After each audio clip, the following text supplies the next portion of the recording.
Yo, hey, all. About to drop another episode, or you're about to watch another episode of Playmakers Alley.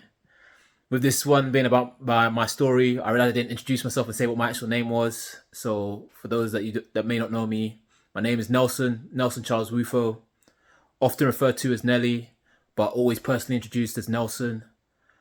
And you'll find out a little bit about why I haven't necessarily said my name in some of these episodes. But I hope you enjoy the episode. If you enjoy it, like, subscribe, all that good stuff. And this is my story. Evening, and welcome to another episode of Playmakers Alley. So today, what I'm going to look to talk to you all about is my journey and my story in this sport. And in the first few videos I've dropped, I've intentionally not highlighted some of my background and what I've done within the sport and within Britball, in order to just try and have people resonate with the message, understand the message, and see the different viewpoint, and hopefully be able to go when they're doing their own research or looking out or seeing other information, seeing that they'll be seeing similar patterns and themes and know that it's valid information, correct information. But I know some people would like to, one, understand just who I am, and secondly, like, it helps validate what's being stated, give an idea of someone's expertise or credentials. And like it's evident I have a passion for the Britball game. That's part of why I've created this channel, to give people different perspectives on American football here in the UK, as well as to help those who want to learn and get better have some insight into some of the IQ aspects of the game, just to have a better all-rounded game. But during this video, what I'm going to talk to you guys, I'm going to first and foremost state some facts, or what I see as facts anyway, and then from there tell you my story, and hopefully the facts I started off with, as you listen to my story, it will resonate to match up with the facts. So there are three facts I'm going to look to highlight from my story. One of the things about me in Britball or American football here in the UK is, one, I'm an elite player. Like, I am amongst the best in my position and amongst the best players just in the country generally. And when I highlight amongst the best, like, in my own personal opinion, and this will generally be at least agreed with some people, with quite a large amount of people within the Britball community, and no one will like laugh you out the room if you say this. At my position, I am the best at my position. Like, yeah, I am the best at my position. There are maybe 3-4 people where you like go, oh, you see that they're better, you feel that they're better, and we can have a debate or this conversation about it. But then if it's outside those 3 or 4, it's not even really a discussion. And then in terms of just generally as a player, yeah, I see myself easily as one of the top 5 American footballers here in the country. And I know that is in Britain. And there are some British players who play out and about in Europe. That's a whole different story. But here within the UK, stating those things, I don't feel any type of way of stating those things. I'll happily debate or talk with anyone around it. That, yeah, I am elite at my position. I'm elite in my understanding of the game, particularly in and around Britball, and I am the best, definitely in my position group. And then it can be argued about in terms of value of player types and player positions, as to whether you see me or I'm seen as one of the best in as players. But personally, I believe, yeah, easily top 5. Secondly, I have a breadth of experience within the Britball scene. So I've been about the scene for quite some time, and I have breadth as both a player and a coach. So we'll get into more detail as I tell the story. But I've been played at university levels. I've played in the domestic league. I played against the European competition, both for my domestic side and internationally. I've been a coach, positional coach, or linebacker positional coach, a coaching assistant, in charge of my position. I've been a defensive coordinator, head coach. I've dabbled a little bit as an offensive coordinator. So like I've experienced large varieties of positions in the sport, both playing and coaching.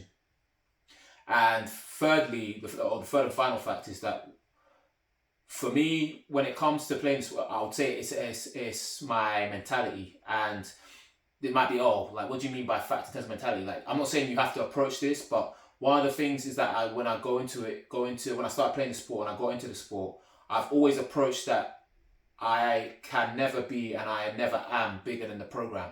And what I mean by that is in the sense of like, when I go into the situation, because I picked up the sport relatively late, when I go into a situation, I'm always thinking, what can I extract from the infrastructure that's already there? So like, if a coach is teaching something in a specific way, or they've created a playbook that's described in a specific way, rather than necessarily thinking, oh, how is it best that I learn? It's more the case of like, okay, cool. This is what they've presented. I have these questions. These questions are to understand the way in which they think and have brought together the playbook and the logic in which they've represented this playbook. Now I understand the way in which they think and the logic they represent. I can now decipher this playbook and hopefully extract the most potential out of me. And so also with that sort of having that sort of mindset, and I'm not saying you have to have this mindset, it's just one of the facts about me. Having that sort of mindset, what that's enabled to mean is that like in the different schemes I've played in, I've never thought, oh, this scheme needs to be molded to me, or I'm such an athlete that they've got to like make it so that I can do what I do within this scheme. And because of that, what that's enabled me to do is one, experience a lot of different ways of thinking, whether I agree or disagree, that's another matter, but different ways of thinking, and as well be able to perform in those different schemes and function in those different schemes to try and do what the general or the defensive coordinator wants us to get done and make it happen. So those are the three facts about me. One, I'm an elite player. Two, I have a breadth of experience, particularly when it comes to the Britball game. And three, the state of mind or the mental state in which I approach situations, particularly when it came to me learning the sport and getting into the sport, is from a viewpoint of very much open-mindedness and seeking to extract what I can from every scenario I'm in. So, which means I've experienced varying perspective or varying different coaching styles and coaching ways, and I've tried to have an appreciation for it, even if I haven't necessarily agreed with it. So I can now, as I explain different ways of thinking about certain things, as well as being open-minded to, oh, if you've got any sort of different way of disagreement you have, just drop in the comments, open-minded to understanding that and talking about it, and let's have a discussion as to how it is. Because ultimately the goal is just to give you a different perspective to look at American football, help you to be better, and ultimately improve the overall standard here in the UK. So now getting into my story. So like, I'm going into my 8th/9th year in American football. I started playing American football here in the UK at university. Obviously, university, the place of opportunity, you get the opportunity to do a variety of things that you often never get to do. And I started playing it after my placement year. So I started playing it when I was just turning about 23. So like, I started pretty late. So I was playing in my 3rd year, obviously playing with some 18-year-olds. Some of them have had experience. They've been playing for 3-4 years. But I was like, oh, I want to give this new challenge a go. And then in my 1st year playing with the team, I managed to work my way into the starting spot, initially starting as an outside linebacker. That year, we obviously, it's a rookie year, wide-eyed, just trying to soak everything in. I was trying to be on everything, special teams, defense, dabble on offense if they would let me. Like, I was trying to do everything. And in that 1st year, we had our challenges as a team. Like, defensively, we were quite good. Offensively, we were what I would describe as a clutch offense. We didn't score a lot of points, but often when it mattered, hopefully we'd get the points in. Although in the semi-final that didn't happen, but we managed to get in the semi-final in my 1st year. So that was wonderful. And then from that, although we didn't win, that's that year. I think that's one of the only times like I've played and I like cried on the field, like, because when I went into the sport, I didn't think about, oh, we're trying to win a championship, or that we can win a championship. Obviously, I didn't detract from that. I was just trying to be the best I could possibly be, soak in all the information and go as far as we possibly can.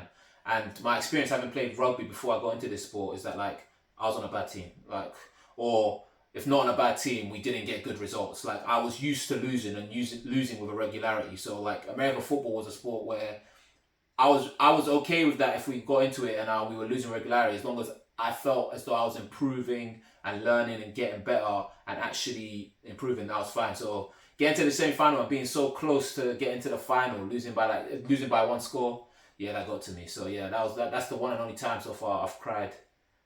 Yeah, playing this sport. So that was my first year, and then that was a wonderful first year. Even ended up winning rookie of the year, so defensive rookie of the year. That was a wonderful accolade to win, unexpected, but yeah, very very happy. And then how tables turned in my second year playing with the university, or my final year at university, we then ended up getting relegated. So like I've been to getting to almost to the final, and then the next year getting relegated, which was so sad and so unfortunate, but it's all part of the game. And so I've experienced both the highs of almost winning it all and the lows of being in obviously a bad team and not making anything really happen in the season. So that was my university experience. In my university experience from my first year, I also managed to get scouted into the national program. So I got into the GB program in my first year playing. Basically from the semi-final performance, one of the coaches came to the game. They saw what I was doing. They liked it. They invited me to a little trial to play with the national program guys. I went to that trial. I did a good job, and I've been in the national program ever since. So yeah, that was my start into the game.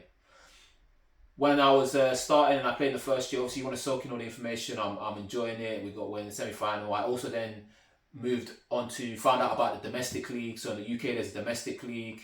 My coaches at university were also coaching in the domestic league at the time, and so I joined and played for a team known as Tamworth Phoenix. They're now known as Coventry Phoenix, but at the time they were known as Tamworth Phoenix. And yeah, in my first year playing with them, we managed to win the national championship. And that had been a little bit of a bogey for the team at the time. Like they got to the semi-final the year before I joined, and a bunch of others joined. There was an influx of players, and they had a little bit of a bogey because they got smacked. They got smacked in the semi-final the year before, and it seemed like it was almost like a something on their back, like a frog on their back. And then in the following year, or this year, my first year, we managed to win. And I remember one of my coaches telling me at the time, like, don't think this is normal. Like, getting to a semi-final, winning a national championship, getting into the national program, those things don't tend to happen in the first year. And if you're starting there, then like, how can you work the way up? Which at the time I brushed off. I was like, whatever. Like, I'm just here to be as good as I can be. Like, I know we've won, but like I'm enjoying it, and like I'm just trying to be as good as I can. Turns out he was right, but like yeah, I was just trying to be as good as I can. So yeah, that was my first year. So in my first year, I've managed to get to a semi-final in the university league, win the adult league, and make the national program. And also win an award at our awards night in the university program. So yeah, that was obviously a wonderful year.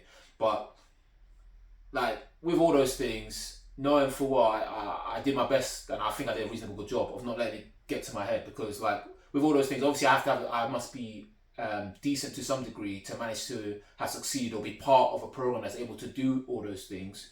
But ultimately, I've been playing the sport for all of like 9 months.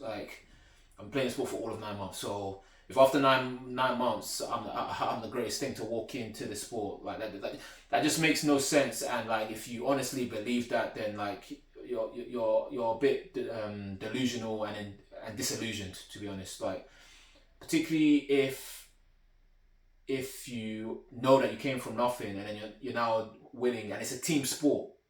Yes, you obviously contributed, but you must have had a good team in order to for those things to happen. And like, yeah, having an excellent team means that yes, you did your part, but it couldn't have been like because you're the greatest thing since sliced bread to the sport. So yeah, then as I said, the following year we got relegated. So like that was an experience. But then I obviously ended up graduating from university, and then I've been with my domestic team since. So since 2017 to now, I'm going into this new season. We'll be playing with the Coventry Phoenix, as they're now known. And over my time with the domestic team, the domestic team being in the top division in the UK, so the Premiership, in the top division in the UK, what I've managed to do is that I've been to 3 finals. So obviously I won one in my first year, as I said, in 2017. Got a gold medal for that. So like we've got this gold medal. And I've managed with the team to be to the final 3 years. So we've got 1 gold medal, 2 silver medals. We've got the silver medal that's over here, and obviously the one I've got around my neck. So 1 gold medal and 2 silver medals, which is obviously a great experience. Like making it to the final, it's never easy. So I got to the final 3 years running, 1-time winner. And then with the national program, I've earned 10 caps. I'm going into my 8th year. As I highlighted, I got into the program in my first year playing the sport, but I didn't become a starter till my 2nd or 3rd year. So, and I've been a starter since. But through that journey, so through my playing journey so far, it's still got a ways to go. Like I'm not stepping down anytime soon. Through my playing journey, I've been successful not only domestically but at the university level. But I also obviously felt the lows of getting relegated, because it's like it's not good getting relegated. You're losing with a consistency and a regularity that can be demoralizing. So like you've got to try and keep that mental strength, and at the time, like obviously I was appreciating, it's not nice to win, but I was appreciating I was getting better, and the way in which I validated I was getting better, because obviously when you're losing you might not feel as though you're getting better. The way I validated I was getting better was, one, either like my own personal performances in terms of stats wise or how I felt about it, but it's also at the time because a lot of my focus was I was doing a mechanical engineering degree at the time, so I was working. A lot of my focus was how can I ensure that I can be getting better when I don't have the availability to like be on the field doing field work like 4 or 5 times a week. Back then I was a lot younger, and university, even though a mechanical engineering degree is quite intensive, I was still managing to make it to the gym like 4 times a week. So that wasn't an issue. It was more the aspect of, in order to be better at a sport, you have to practice that sport and situationally. And I couldn't do that because of the structure we had, and obviously we have our university courses, and our coaches are all volunteers. Like it's not a paid role, so they go to work, they come back, they can only give up so much time. And the way in which I try to prioritize that is, one, I would practice wherever I could get. So like I'll be walking home from like university to my house. I'll be practicing spin moves on lampposts, be feinting lampposts. I have no doubt to others I was looking like a madman, but I was just enjoying the entire process.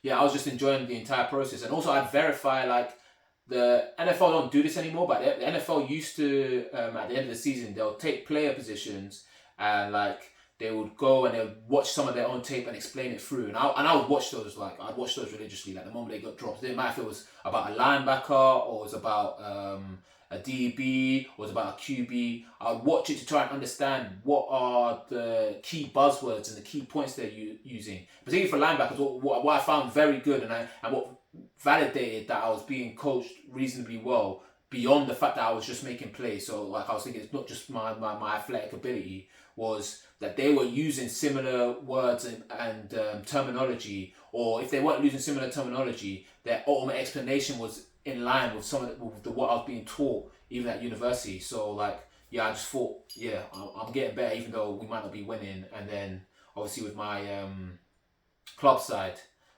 winning the championship and then making it to the final for the subsequent 2 years as well, that was just like, yeah, that's obviously helping you stay positive.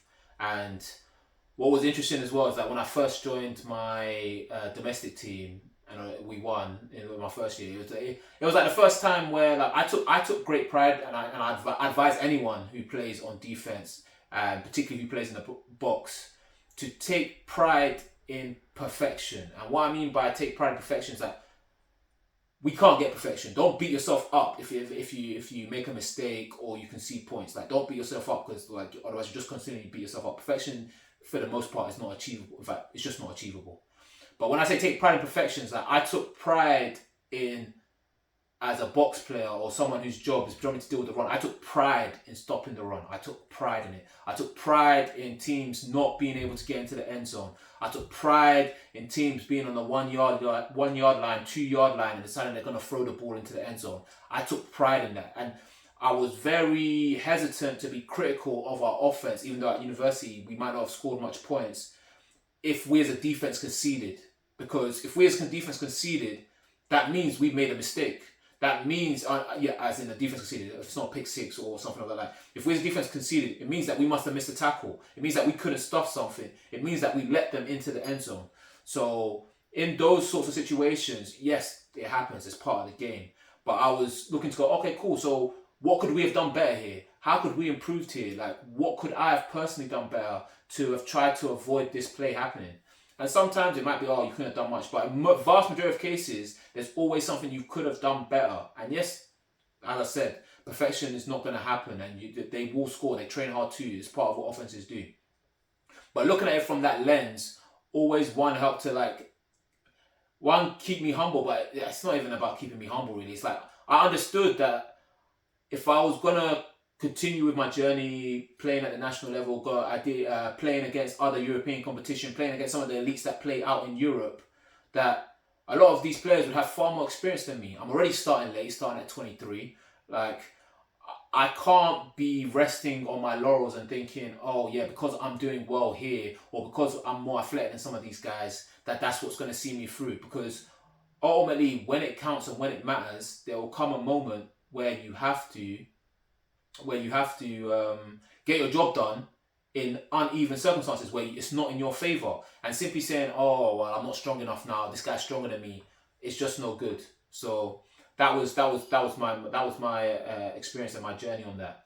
So in terms of playing, I started playing relatively late. I've been to the semi-final, I've won championships with my domestic side, I've been relegated, and I've also played against European competition with my domestic side. So the year we won in 2017, the year after, we got the opportunity to play in what I believe was called at the time the Northern European Football League, where we got to play 3 games. We got to play 3 games, and that was an interesting experience. I was still obviously fresh-faced, only my second year playing, but it was interesting. We went out there, and there was a sense of confidence from our team. Obviously, we've won in the UK. We beat the preeminent team, or the 2 preeminent teams at the time. The London Warriors and the London Blitz back then, and they weren't easy games. They were tough fought games, and we'd won, so we were the best in Britain, and we felt very confident about that going out into Europe. And our first game, oh my goodness, yeah, we got mollywopped. We got absolutely worked. But as I said, because of my mentality about trying to extract everything you can from a situation, you can learn a lot from a loss. Is that I was still young-faced. To me, I wanted to win, but winning was not the be-all and end-all. The be-all and end-all was going up against better and better competition and seeing if the tool set I'd been taught and the skills that I had could still be used here, and for me to still be productive and functional. On that occasion, it clearly wasn't. I think I can't remember what we lost. We lost definitely by over 40 points. We got worked. We got absolutely worked. But even then, it was still an experience for me, and I learned a lot from that game. I learned a lot from that game. So that's been my playing career. Essentially, started at university, played 2 years at university, played concurrently for my UK domestic team in the top division here in the UK, the British Prem. Won the championship, been to the final the 2 subsequent years, got 2 silver medals, and then played in Europe against European competition. And I've also been in the GB program since 2017, and we're now going to 2025, so going into my 8th year. And I've been a starter for the vast majority of those years. So that's my playing story. And then now, in terms of my coaching story, so once I graduated from university,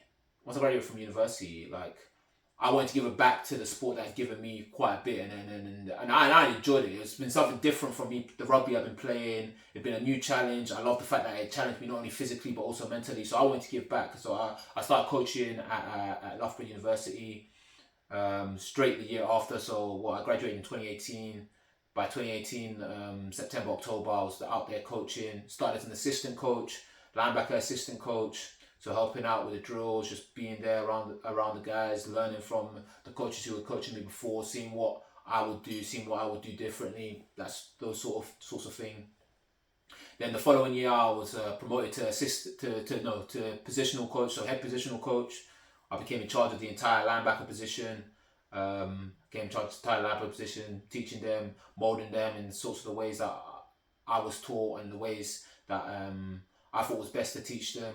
And ultimately, part of the reason I went into coaching and will likely be in coaching again in the future is that what I ultimately wanted is that like I wanted to be able to give back and get people to be as good and if not better than what I've gotten to in a shorter time by basically iterating on the stuff that people have taught me and how I've learned it and trying to tailor it to the individual skill sets of the players that I had. Because one of the things I do believe is that American football is one, the ultimate team sport, but two, is a sport that anyone can really play, and that's the beauty of it. That it takes big, small, slow, fast, and there's a tailored position for you. And if you understand your own personal strengths and weaknesses, a lot of the skills and the traits in which you're taught, or you should be taught by your positional coaches, they don't require you to be the greatest in any aspects of it. It requires you to know yourself, to know where your strengths are, and to know which tools are best to utilize and which tools you have to work in some of your intellect in order to feign something, feign this, and be able to react and understand in the scheme, and where your help is to cover some of your weaknesses. But like I was like, oh yeah, cool, I can give that back to the next generation and hopefully send them on their journey to being as good, if not better than me, faster than I was able to do it. So then I became, as I said, positional coach. Then on to the next one, I moved on to being defensive coordinator, but then COVID happened. So I was going to be defensive coordinator at Loughborough. Unfortunately, COVID happened. Over this time, I started my actual working job over in the West Midlands. So I changed teams. I got recruited over by, at the time, the head coach at the University of Birmingham. So I came over and was a defensive coordinator there, because I highlighted that like if I was going to come over, I didn't want to take a step back. Like, is if I was going to be defense coordinator, I'll just stay at Loughborough. And although that was a bit of a drive, like an hour drive, I enjoyed it. It was the coach that gave me my opportunity as a defensive coordinator. I had no issues in doing the drive. Like, I fully enjoyed it. But they did agree, so then came over to be DC here at University of Birmingham. And in my first year, we managed to make it to the semi-final. Unfortunately, we lost. And then due to some unforeseen circumstances, essentially like 85% of the staff just left. 85% of the staff just left. And I was good. I was happy to stick around because I just got to the program. I was going to be there. And I was waiting to see who they might bring in as the new head coach, see what they wanted to do, see if I would still fit. But I heard and found out that some of the players thought I might be good for the opportunity to be head coach, and it wasn't really even in my thinking at the time. It wasn't really even in my thinking. So I ended up becoming head coach of the program we're going into 2025. I want to say I became head coach of the program in 2022. I became head coach of the program in 2022. So obviously during this time, as I've had with my playing career, I was still playing this time. So doing the national program, doing my domestic league, and then I became head coach of the program. And I just had to decide, essentially, was I willing to be able to commit the amount of work that's necessary to be head coach of a program, as well as try and rebuild the staff. And I decided it. And although I had a fresh-faced committee, they did an excellent job of the stuff I asked them to do. And in my first year, we managed to stabilize the program. We made it to the playoffs. We got knocked out in the quarterfinals, and then I came back for another year as at the time I was head coach and defensive coordinator. So we made it to the quarterfinals, then we got knocked out. And in my next year, which was my final year as head coach, I ended up being. We got to the quarterfinal again and got knocked out, unfortunately. I ended up being that year defensive coordinator, offensive coordinator. Although I didn't play call, thankfully I didn't play call, but I just created like the offensive scheme and the way in which it ran. And then I managed to create staff that were able to implement that. But I was offensive coordinator and defense coordinator as well as head coach. And in saying this, like, don't think it's like, oh yeah, he was all these things because he just wanted all this responsibility. No, it's not the case. It's not the case. One of the things when you are head coach of a program, whether rightfully or wrongly, the program anything that goes well with the program, you'll take all the praise. Anything that goes poorly with the program, you'll take all the flack. Like, you'll take all the blame. So like, you are seen as the head and the one that is in control of all aspects of the program, whether that be right or wrong. And one of the challenges, particularly in the British game, there aren't that many coaches. There aren't that many quality coaches within Britball, and well, there aren't that many coaches just generally within Britball. So it was a challenge to, one, just get the coaching staff necessary to run the program, but also to get coaches that wanted senior positions. Because the thing with it, as I said, it's volunteering. It's vast majority of coaches within Britball at university and the adult league volunteer their time, and it's a lot of responsibility being an offensive coordinator or defensive coordinator. It's a lot of work. You have to manage the staff in which you have in terms of your positional coaches.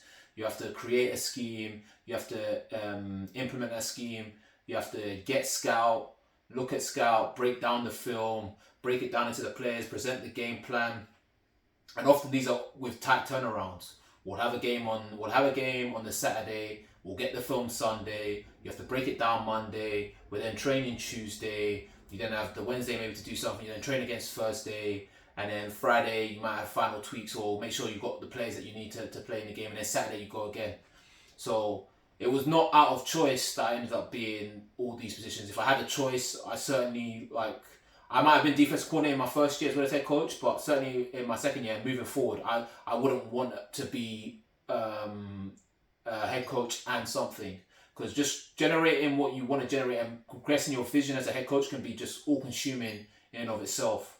So to then also have to do necessarily technical aspects, like you can be lack touch and have an appreciation for it, but to be in the detail of technical aspects of running a defense or running an offense, it can be a lot of work. But that was just the card I was dealt. And as I highlighted, like, ultimately the program, the success or the failure of the program is looked upon on the head coach as to how well or how poorly things are going, whether rightfully or wrongly. Like, yes, there'll be reasons why this happens or that happens. So essentially, I got to the point where I just knew, like, if I took on the responsibility of being the head coach of the program, if people don't want to take these roles or there's no one suitable to take these roles because of the commitment and the fact that it's volunteering, or because it didn't appeal to them to do it in that way, then ultimately I couldn't just like weep in the corner and cry and be like, oh, woe is me, I couldn't get an offensive coordinator, I couldn't get a defensive coordinator, and just see the prestigious program, because Birmingham Lions or University of Birmingham American Football Program was a very prestigious program, see the program crumble under my watch. Like, to me, that just wasn't an option. That wasn't an option. That wasn't an option. And so, like, it's like, fine, I don't have these pieces. What can I do? I have a reasonable understanding of the game. Yes, I can learn a lot because I had to learn a lot to generate an offensive scheme. I'm not an offensive mind. Like, I understand offensive scheme from the viewpoint of a defensive player, in the sense that I understand offensive scheme, what they're ultimately trying to hit in terms of the alleys or the gaps they're trying to hit, what the concepts are trying to attack. But in terms of building it, and particularly as I thought on offensive side, particularly as well, tailoring it to the talent in which you have, that has not always been my strong suit, and that's certainly something I need to improve in. Like, I'm very much a theory guy in the sense of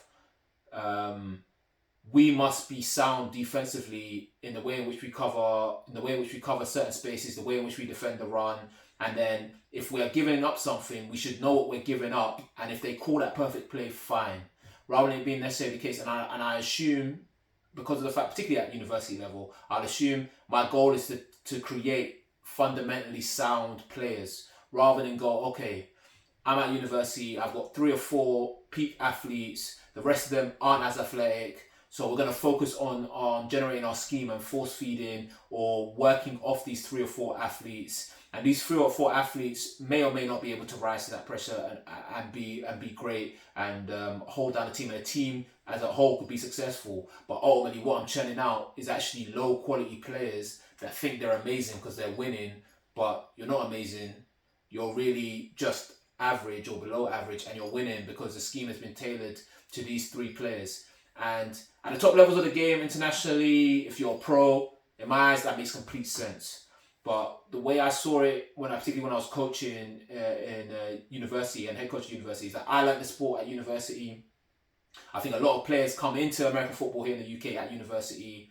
If my sole focus is simply to win at the detriment of the development of some of the players, the issue that you will have is that players who only just come into the sport will either have inflated egos and be far worse than they actually believe they are, or two, just not be any good.